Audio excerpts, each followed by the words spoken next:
Hola, ¿cómo les va? Bienvenidos a una nueva clase sobre contenidos metodológicos.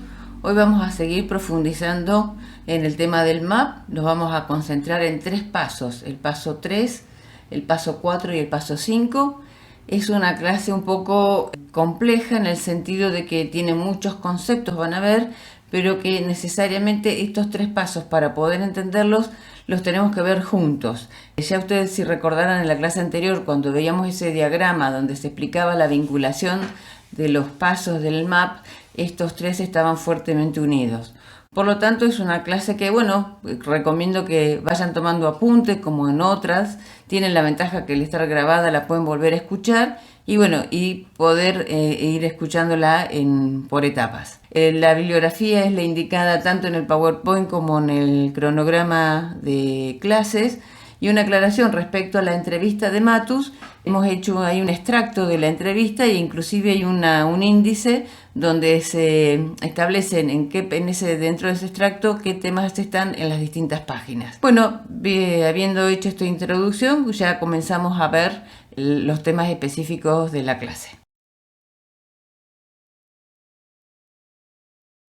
En la clase anterior habíamos visto que el MAP es una metodología participativa cuya base teórica es la planificación estratégica situacional desarrollada por Matus. Está destinada para trabajar con problemas de baja complejidad y baja interrelación con otros y que acontecen en el nivel local o barrial. Esto no lo debemos olvidar nunca. También vimos que su implementación supone el desarrollo de 15 pasos, los cuales están entre sí interrelacionados, es decir, que las decisiones que tomemos en uno de ellos repercuten en el resto. Por eso no nos puede suceder que tengamos que volver sobre nuestros pasos para revisar decisiones que quizás no fueron acertadas y que están impidiendo avanzar en el proceso. Recuerden que en la gestión del proyecto o del plan intervienen múltiples actores con diferentes intereses, valores, propósitos de acción, etc. Entonces, ya la semana pasada habíamos visto el paso número 1, que es donde se seleccionan los problemas aplicando un criterio de jerarquización. Y el paso 2, que es la descripción del problema, donde lo precisamos, es decir, ese problema objeto de intervención, lo precisamos mediante la identificación de los descriptores, es decir, esos hechos en el plano empírico que nosotros consideramos que dan cuenta de ese problema, de la presencia o manifestación de ese problema, y los indicadores, que es la precisión cuantitativa de la ocurrencia de esos hechos. Una vez que hemos hecho estos pasos, lo siguiente es preguntarnos por qué ocurre ese problema, por qué se producen esos hechos que representan los descriptores o que hemos identificado en cada descripción. La respuesta a estas preguntas se empiezan a construir en el paso 3. El paso 3, que se llama explicación del problema. Ello nos lleva al análisis de las causas o factores causales y sus interrelaciones. Cuando hablamos de cadena causal, decimos que cuando se identifica una causa, ella a su vez se convierte en un problema que debe ser explicado. Recordar que son procesos sociales, por lo tanto hay una continuidad e interrelación entre factores. Imaginemos que los procesos sociales son como un río.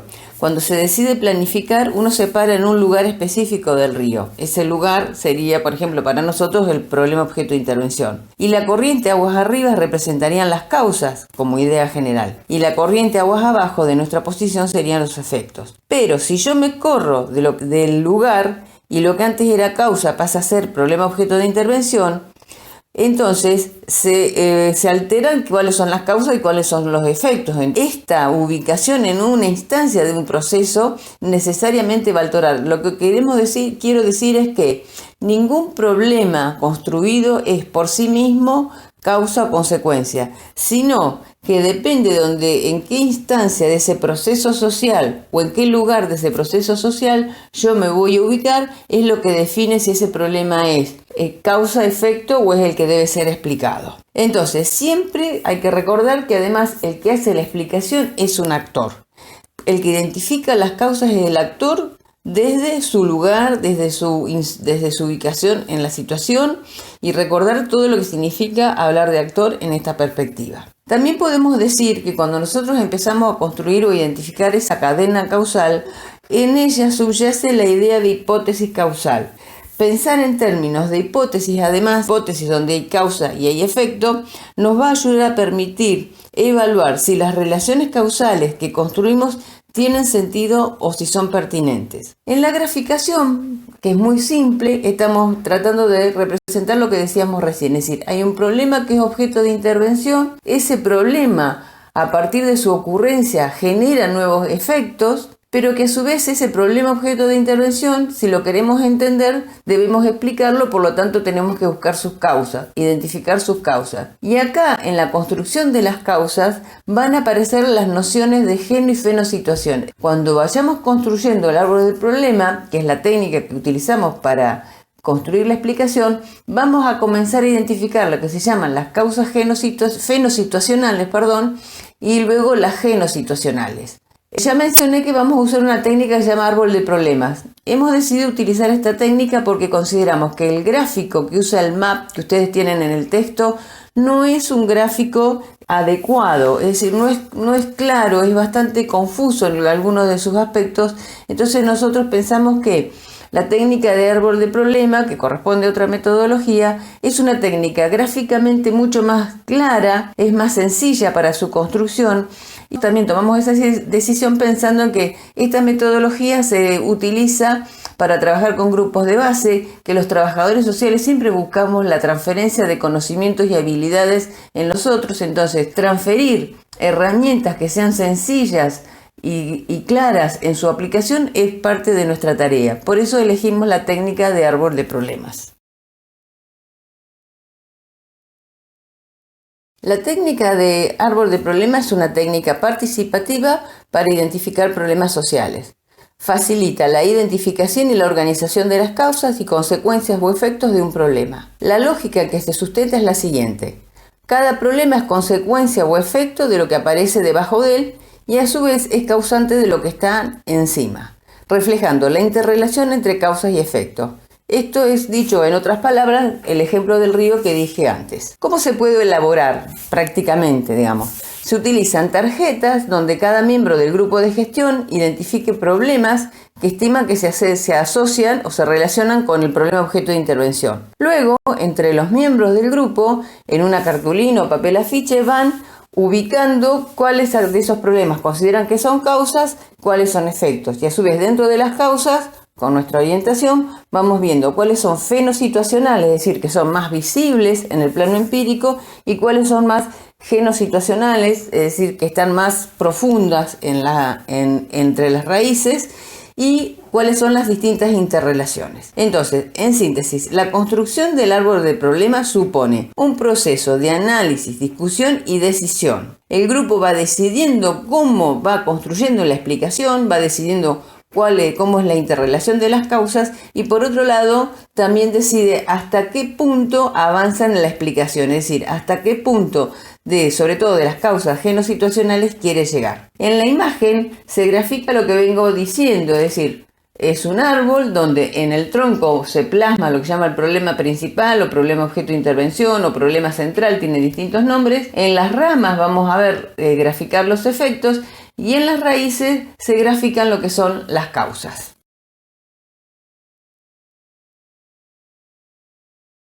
Si bien la figura del arbolito que vimos en la diapositiva anterior es muy linda, a los efectos de la técnica se construye un gráfico mucho más esquemático. Acá vamos a seguir cómo construir el árbol de problemas. Entonces, el primer paso sería identificar el problema objeto de intervención o problema central, que ese ya se plasma, como dije, en el tronco, y que nosotros ya en el map lo identificamos en el paso 2. Luego se identifican los distintos efectos que produce el problema y que se grafican y se vuelcan en las ramas del árbol. Luego se hace también estos efectos en cómo están interrelacionados entre sí con respecto al problema objeto de intervención y con respecto a ellos mismos. Si los efectos detectados son importantes, significa que el problema objeto de intervención requiere una solución. Por lo tanto, supone y exige la identificación de sus causas. Cabe aclarar que estos pasos figuran en la ficha del árbol de problemas, y podríamos decir que esta afirmación nos ayuda a terminar de confirmar si lo que hemos seleccionado como problema objeto de intervención es un problema que realmente requiere una intervención o en realidad hay que trabajar sobre otro. La cuarta instancia es la identificación de las causas y sus interrelaciones que se plasman en las raíces. Es la respuesta sobre qué está sucediendo en cada bloque debe encontrarse en el nivel inferior. Cabe aclarar que esto significa que en la construcción de las cadenas causales podemos agruparlas por temáticas. Por ejemplo, podemos agruparlas por causas vinculadas con el entorno familiar, otras causas vinculadas con el entorno barrial y otras con el papel del Estado y sus políticas públicas.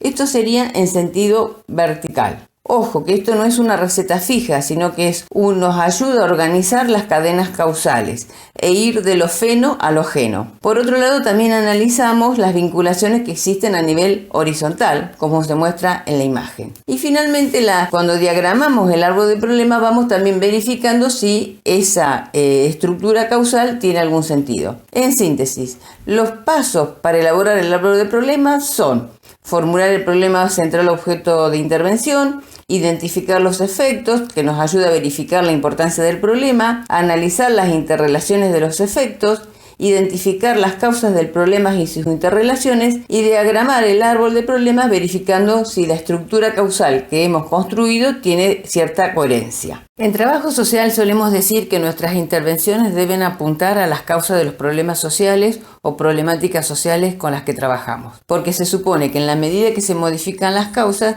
se modifica el problema que dio origen a nuestra intervención. Entonces, el plan, y siguiendo esta misma lógica que menciono, se concentra en las causas. La lógica sería la siguiente: si se encuentra solución para las causas, se resuelven los efectos negativos que se producen, es decir, se resuelve el problema objeto de intervención. En la medida a su vez que se modifica el problema objeto de intervención, se deben modificar los efectos que graficamos en las ramas. Pero ¿sobre qué causas podemos accionar?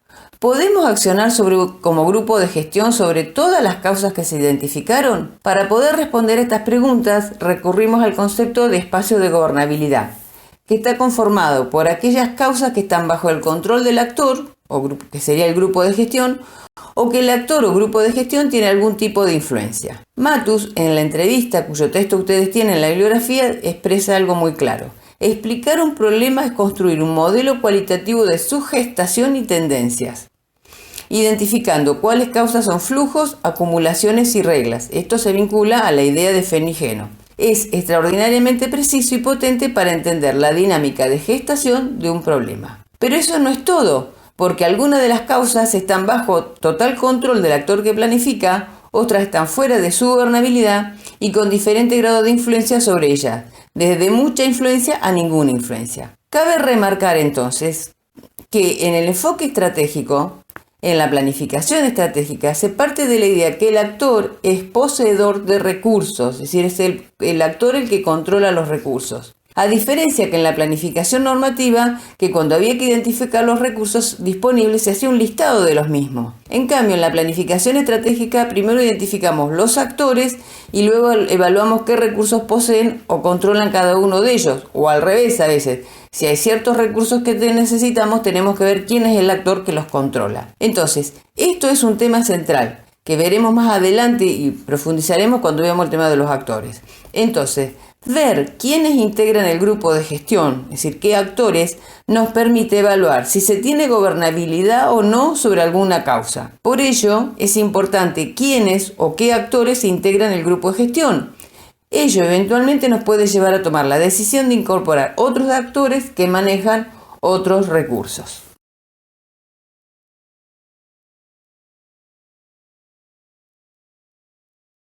En esta diapositiva vamos a volcar los conceptos que desarrollamos en las diapositivas anteriores aplicadas a un ejemplo específico.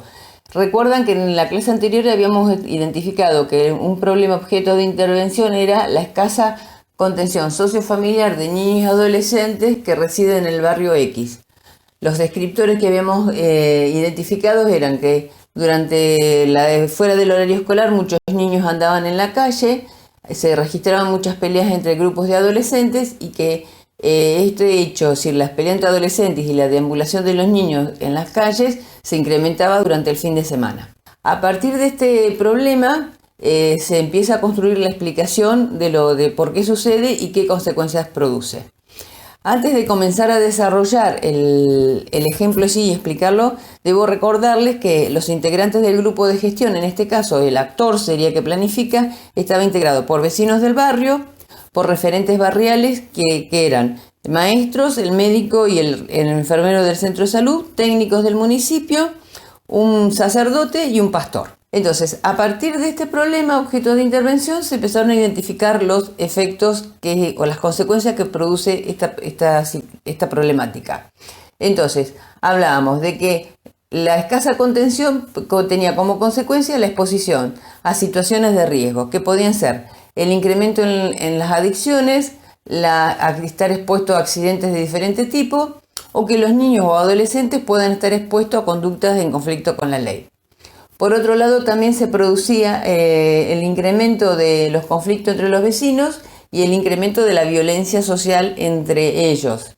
A su vez, estos dos incrementos se relacionaban entre sí y, por otro lado, a largo plazo podríamos decir que se podía producir un incremento de la fragmentación social entre los habitantes del barrio. Entonces, por estos efectos se consideró que era un problema que merecía algún tipo de intervención. A partir de eso empezamos a identificar por qué se producía ese problema.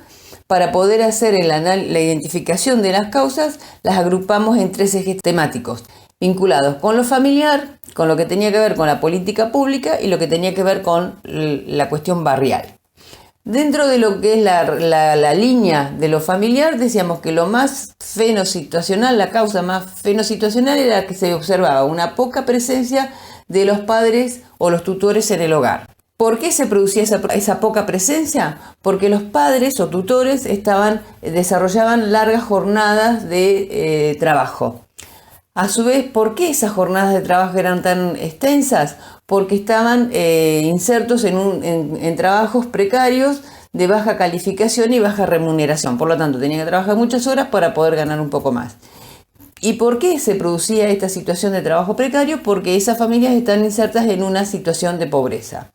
Hasta allí consideramos que era suficiente la explicación o las causas vinculadas con lo familiar, porque ya la situación de pobreza daba cuenta de una causa genosituacional que afectaba al barrio y a otros barrios similares. Por el lado de la política pública veíamos que la causa más fenosituacional era espacios públicos deteriorados, es decir, la plaza estaba abandonada, hay una cancha de fútbol pero que está también en malas condiciones, y por otro lado la ausencia de actividades recreativas organizadas, es decir, no había actividades formalizadas, ya sea vinculadas con el deporte, con el arte o con otro tipo de actividades que pudieran convocar a los niños o a los adolescentes. ¿Por qué entonces decíamos está abandonada la plaza, por ejemplo, o no hay ningún tipo de actividad deportiva? Porque hay una baja inversión del municipio en ese barrio.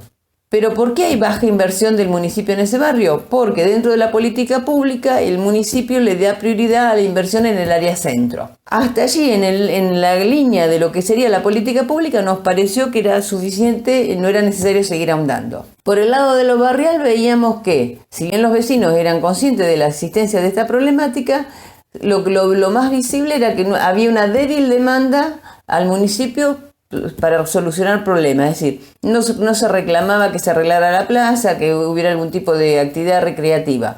¿Y por qué había una débil demanda si todos eran como conscientes del problema? Porque había una débil organización vecinal.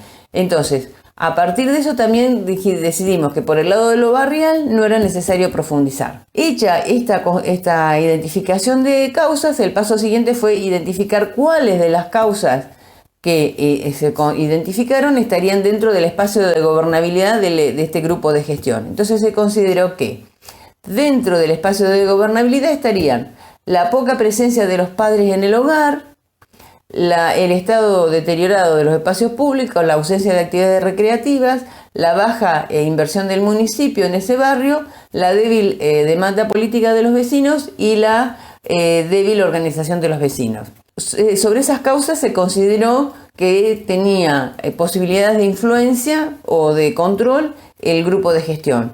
Por otro lado, se excluyeron las jornadas laborales extensas, el trabajo precario o la situación de pobreza, primero por la complejidad o por lo estructural que es la situación de pobreza, o por otro lado porque nosotros no le podíamos pedir a los papás que trabajaran menos horas porque al ser un trabajo precario los ingresos dependían de la cantidad de horas que trabajaban. Y por otro lado, respecto a la política pública que priorizaba el municipio en las áreas centros, no íbamos a poder alterarla, pero lo cual no significa que priorizar, no significa que excluían la inversión en los otros barrios. Entonces, a partir de ese análisis es que se identifica qué causas constituyen el espacio de gobernabilidad, que son las que están pintadas en color violeta. Una vez que hemos explicado el problema objeto de intervención, debemos identificar los objetivos alcanzables y la situación capaz de producirlos. ¿Qué es un objetivo? En metodología 1 ya habíamos visto que es un resultado a alcanzar, pero en este caso se vincula con la modificación de algún aspecto de la realidad, sea el problema objeto de intervención y las causas sobre las cuales vamos a intervenir. En planificación estratégica se relaciona con la noción de visión, que es de naturaleza proyectiva. Es una imagen sobre un futuro posible. Dicha imagen debe ser realista, creíble y atractiva. Esto último se refiere a que sea convocante para los actores y que se involucren en la gestión del proyecto. También es importante porque se relaciona estrechamente con la noción de direccionalidad, fundamentalmente pensando en que trabajamos en una realidad dinámica, turbulenta e incierta. Entonces es esencial tener claro hacia dónde vamos, es decir, no perder la dirección. Por eso, una de las funciones de los objetivos es guiar la acción. Si recuperamos las tres situaciones que ya mencionamos en una clase anterior, vemos en base a la imagen que hasta ahora hemos estado trabajando con la situación inicial y con la situación futura, aquella que se producirá de no hacerse ninguna intervención. Y la graficamos en el árbol de problema. Como ya dije, el análisis de los efectos del problema objeto de intervención indica la necesidad de hacer algo. Entonces se plantea la situación deseada o situación de objetivo, es decir, aquella que plasma el cambio que se quiere alcanzar respecto al problema objeto de intervención. Se supone que en la medida que cambiemos el problema objeto de intervención, se modifican los efectos que se pronostican. Para diseñar la situación objetivo es necesario pensar en un plazo de maduración del plan. Tenemos que hacer una estimación del tiempo que nos llevaría a resolver el problema. Recordemos siempre que en este enfoque se considera el tiempo como un recurso crítico, es decir, no podemos pensar en proyectos a nivel local a 3, 5 o 10 años. Pensar en las operaciones o acciones que son capaces de producir ese cambio y dimensionar o evaluar el alcance y la naturaleza de esas acciones que el grupo considera factible realizar. En el árbol de objetivos se grafica la situación que persigue el actor, es decir, el grupo de gestión. Las metas, que son la cuantificación de los resultados, se especifican en lo que se denomina el vector de resultados, VDR. Sigamos con el ejemplo de los niños de la clase anterior. ¿Se acuerdan que nosotros habíamos dicho que el 50% de los niños deambulan en las calles fuera del horario escolar? 4 días a la semana se registran peleas entre grupos de adolescentes. Todos los fines de semana se registran peleas entre grupos de adolescentes y el 70% de los niños deambulan por las calles. Ese era el vector del problema, se le llama. ¿Cuál sería el cambio posible, factible, al que se apunta con el proyecto? Sería, en este caso, la reducción de los porcentajes sería el vector de resultado. Entonces, bajar de un 50% de niños que deambulan a la calle a un 30%, bajar que en lugar de haya que 4 días por semana haya peleas, sino se reduzcan solamente 2 veces por semana, y que solamente en lugar todos 2 fines de semana al mes se registran peleas y la deambulación de niños en las calles los fines de semana se reduzca un 50%. Es decir, estamos marcando cuál es el cambio posible que quiere alcanzar con la intervención. Entonces, el contraste entre el vector del problema y el vector del resultado nos indica la magnitud del cambio buscado en relación a la situación inicial. Insisto, ese cambio debe ser realista, debe ser factible. En nuestro caso no podemos quizás aspirar a que desaparezcan las peleas entre los adolescentes, pero sí que se reduzcan. Por eso acá en este caso un cálculo que se hace, vuelvo a insistir, es el tiempo estimado del plan. ¿Cuánto tiempo necesitaremos para modificar el problema objeto de intervención?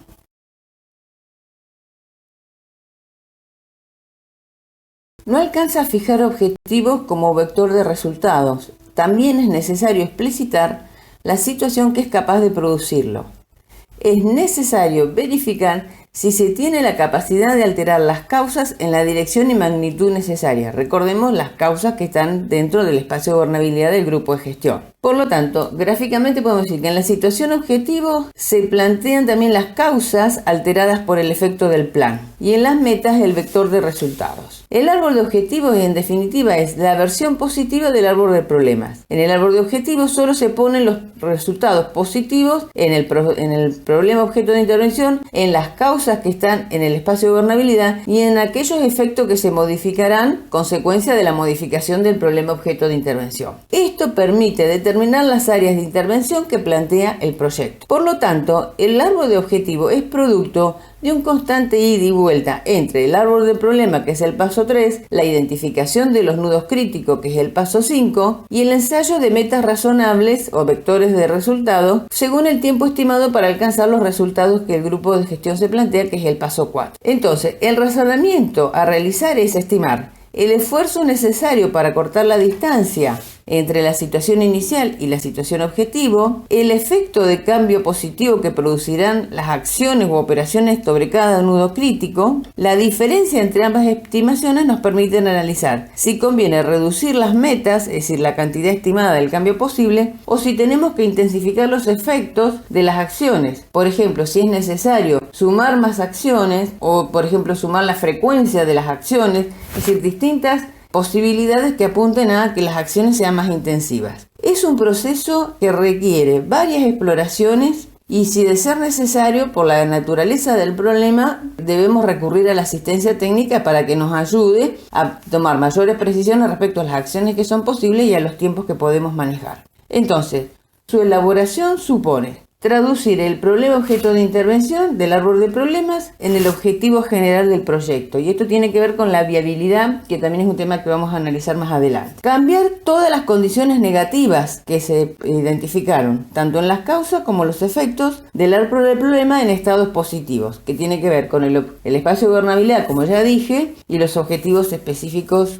Identificar las causas del problema que no son modificables del proyecto, así que quede claro que hay ciertos factores sobre los cuales no vamos a poder accionar, y convertir los efectos del problema en fines, es decir, es como con esta cadena causa-efecto, en cierto momento, es decir, también la relación medio-fin, es decir, si yo modifico una causa, se modifica el efecto, y si ese efecto se modifica, a su vez se modifica el efecto relacionado con él, es decir, en tipo cadena. En los objetivos hay una relación de objetivos y medio, es decir, en la medida que yo modifico una causa, el fin es modificar el problema objeto de intervención. Pero a su vez, en la medida que yo modifico el problema objeto de intervención, el fin que es modificar los efectos. Entonces eso significa una relación medios-fines. Examinar, por otro lado, si la estructura que estamos medios y fines es lógica, digamos, tiene una coherencia y si realmente permite hacer las modificaciones que tenemos previsto. Si la modificación de ciertas causas realmente permite como fin modificar el problema objeto de intervención, y si la modificación del problema objeto de intervención tiene como fin realmente modificar los efectos en términos de fines. Espero que ahora con el ejemplo lo vamos a terminar de explicar este tema.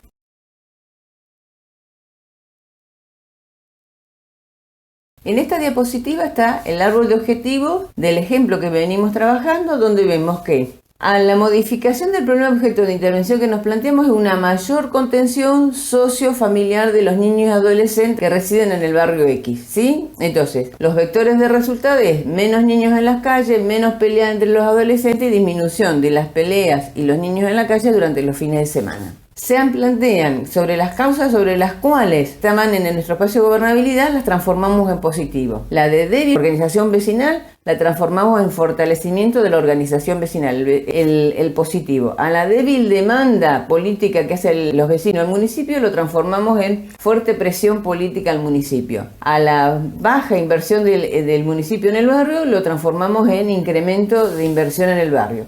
A los espacios deteriorados, públicos deteriorados, los transformamos en que están en mejores condiciones.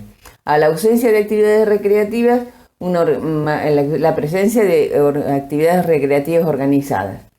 Y a la escasa presencia de los padres en el hogar, ¿no? En lugar de poner, o poca presencia, perdón, era la causa, le pusimos mejor presencia.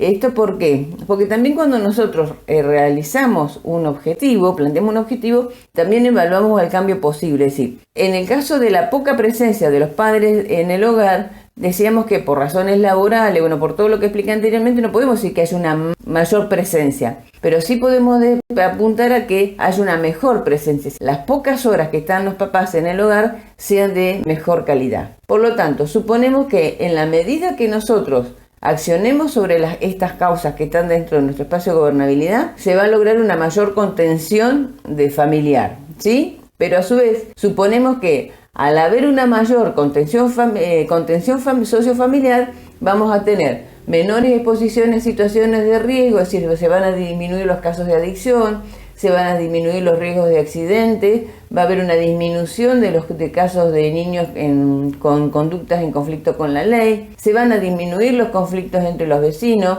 va a haber una reducción de las situaciones de violencia en general en el barrio, por lo tanto a largo plazo podemos pensar que haya una menor fragmentación social en el barrio en general. Entonces, esta es la lógica con la cual nosotros nos manejamos la transformación del árbol de problemas en el árbol de objetivo, como las causas que están en el espacio de gobernabilidad se transforman en positivo, se transforma en positivo el problema y se transforman en positivo los efectos vinculados a las causas. En este caso, nosotros da la casualidad que todos los efectos se relacionan con las causas que están dentro de nuestro espacio de gobernabilidad. El otro paso que vamos a ver es el paso 5, que se llama selección de frentes de ataque o nudos críticos. Retomemos un poquito. En el paso 3 construimos el árbol del problema. En ese árbol del problema lo que hicimos fue identificar las causas que son necesarias para alcanzar la situación objetivo.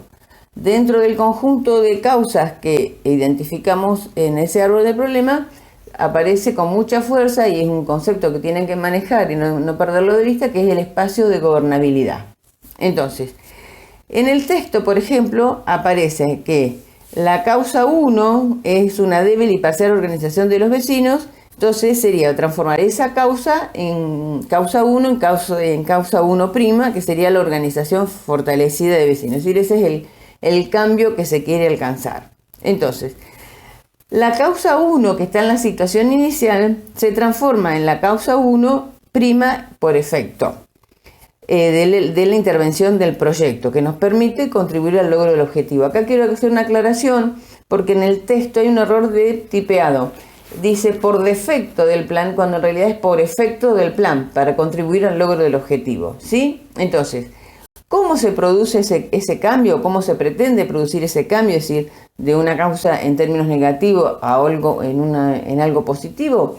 Se produce mediante lo que se denominan actos de intervención, que en el MAP se llaman operaciones. Vamos a quedarlos con esta idea solamente por ahora, porque ya en la clase siguiente vamos a trabajar bien lo que son las operaciones. Es decir, cómo cambiamos o modificamos una causa a través de actos de intervención.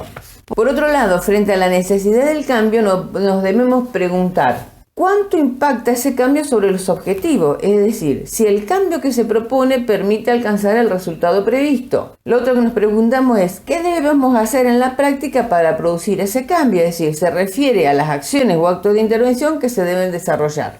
Y por otro lado, si podemos producir ese cambio, es decir, cuánta gobernabilidad y recursos tenemos en relación a esas causas sobre las cuales se quieren modificar. Entonces, la intervención sobre una causa debe tener un impacto significativo, debe ser práctico, posible actuar sobre ella, y se debe hacer el cambio porque es políticamente oportuno, es decir, porque están dadas todas las condiciones. Entonces, cuando las causas que están dentro de mi espacio de gobernabilidad reúnen estos 3 requisitos, estamos ante lo que se llama un frente de ataque o un nudo crítico del problema.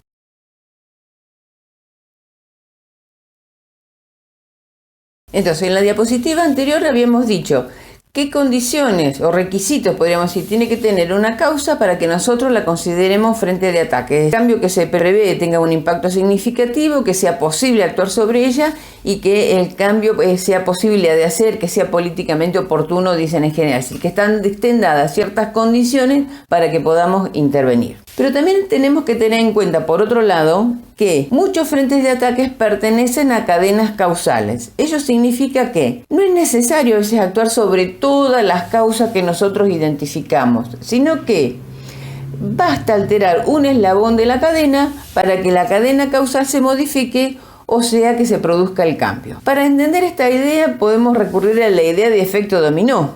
Si yo pongo en una serie de piezas de dominó alineadas una al lado de la otra con cierta distancia pequeña, muevo la primera, por efecto dominó se van cayendo las restantes, ¿sí? Entonces, esta es la idea para que se entienda cuál es la noción de cadena causal. Entonces, si yo tengo una serie de una cadena causal, identifico un frente de ataque, debo identificar específicamente cuál es la causa que, alterándola a ella, empiezan a modificarse las otras. Es decir, bueno, retomemos. A partir de este razonamiento se concluye que, eliminando las causas que son meras consecuencias, encontramos realmente lo que se denomina los nudos críticos del problema. Y esto es fundamental, porque también permite optimizar los recursos que en general sabemos que son escasos. Muchas veces cometemos el error de creer que nosotros tenemos que accionar sobre todas las causas,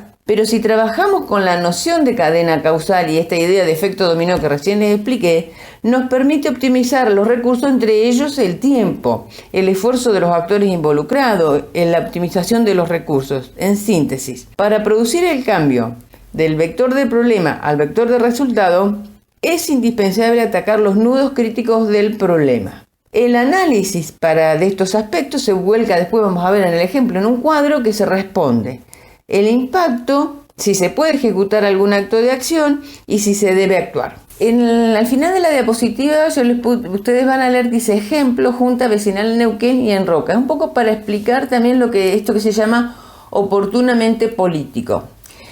Supóngase que nosotros tenemos una de las causas que vemos en el ejemplo es la débil organización vecinal. En general uno puede pensar que una forma, un acto de intervención para fortalecer esa organización vecinal puede ser la creación de una junta vecinal. Esto es políticamente oportuno, la modalidad va a depender del contexto en este caso. En el caso de Neuquén, por ejemplo, las juntas vecinales están reconocidas por la municipalidad, por la carta orgánica, y además se les asigna anualmente un presupuesto a cada junta vecinal reconocida en los distintos barrios de la ciudad de Neuquén. Cuando yo daba este ejemplo en una oportunidad en Roca, en esa ciudad me decían que estaban suspendidas las juntas vecinales, es decir, no existían en los barrios las juntas vecinales, por lo tanto no tenían ni reconocimiento formal ni tampoco tenían asignación de recursos. Entonces, en esa situación, por ejemplo, no era políticamente oportuno pensar en la organización de una junta vecinal. ¿Por qué? Porque el municipio no las reconocía. Entonces, para esas situaciones uno puede pensar en organizar grupos de vecinos pro ayuda a la plaza, le decía en ese momento, o grupo por un barrio más limpio, es decir, una organización de los vecinos, que es lo que nos interesa a nosotros, sin cierto nivel de formalidad. Y que además esa forma de organización sea reconocida por el municipio. En el caso, por otro lado, de Neuquén, que tenemos todas las posibilidades de que se organicen juntas vecinales, que tengan un presupuesto, también oportunamente hay que evaluar si tiene sentido para que se mejore la plaza o para que se mejore el sistema de recolección de residuos, si los vecinos se tienen que organizar en una junta vecinal. Porque organizar una junta vecinal, que es una organización formal con un montón de requisitos legales, etcétera, etcétera, lleva mucho tiempo y quizás ese tiempo de organización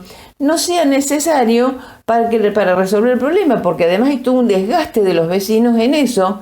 Y en el caso de Neuquén, que todos los barrios tienen en general juntas vecinales, puede suceder que, primero, no sea pertinente pensar en organizar una nueva junta vecinal porque ya hay una preexistente. Entonces, y si no hay buena relación con esa junta preexistente, hay que esperar a participar en las próximas elecciones y quizás justo es dentro de 4 años. Entonces, hay que evaluar bien a veces la forma de accionar cuando hablamos en términos de organización. Bueno, espero que esto ya les haya permitido entender un poquito mejor esto de la idea de lo que es políticamente oportuno.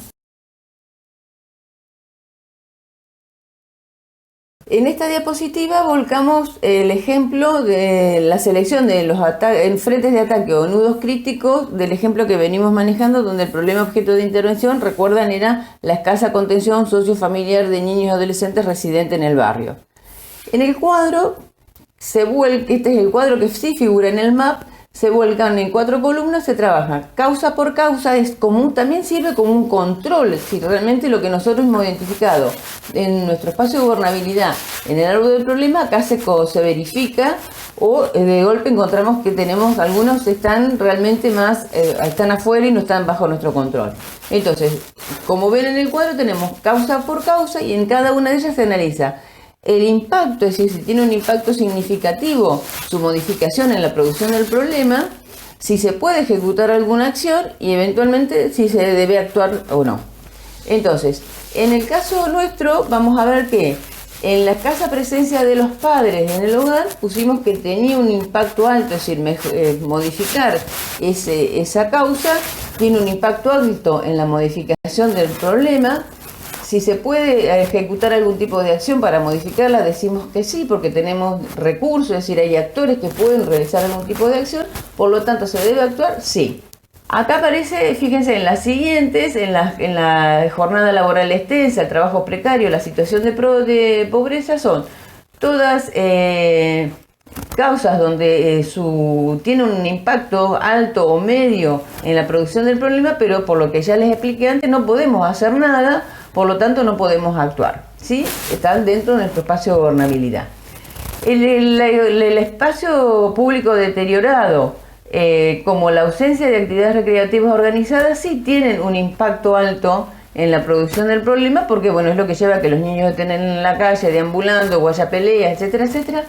¿Es posible realizar algún tipo de acción? Sí. ¿Debemos actuar? Sí. Entonces, todos estos se van haciendo. Si vemos acá en la causa 7, decimos baja inversión del municipio en el barrio, el impacto que tiene es alto, o sea, poder cambiarlo, y si se puede ejecutar alguna acción, sí.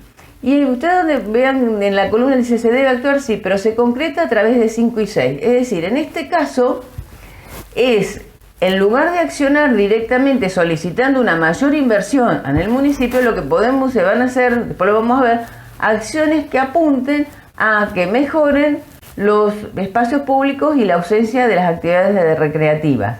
Entonces, en forma indirecta, si bien en este caso la baja inversión del municipio es un nudo crítico, sería porque si modificamos a él la situación, su modificación va a modificar en efecto cascada o en efecto dominó las otras dos, pero a veces también por las condiciones del contexto, decíamos, se debe dar a veces en forma indirecta, que esto yo me olvidé de explicarlo en el caso anterior.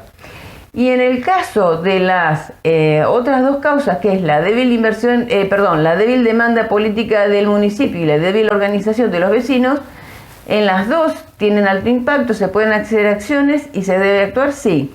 En este caso, el nudo crítico es la débil organización de los vecinos. Y yo, en la medida que logre fortalecer la organización vecinal en torno a esta problemática, podríamos decir, eso va a llevar a que ellos generen una demanda o demandas al municipio para mejorar, por ejemplo, los espacios públicos o que se implementen actividades recreativas en el barrio. Entonces, acá sí se ve claramente la noción del nudo crítico. Es decir, si yo modifico o fortalezco en este caso la organización vecinal, en la medida que esos vecinos se organicen van a poder generar y articuladamente demandas al municipio para mejorar distintas cosas del barrio.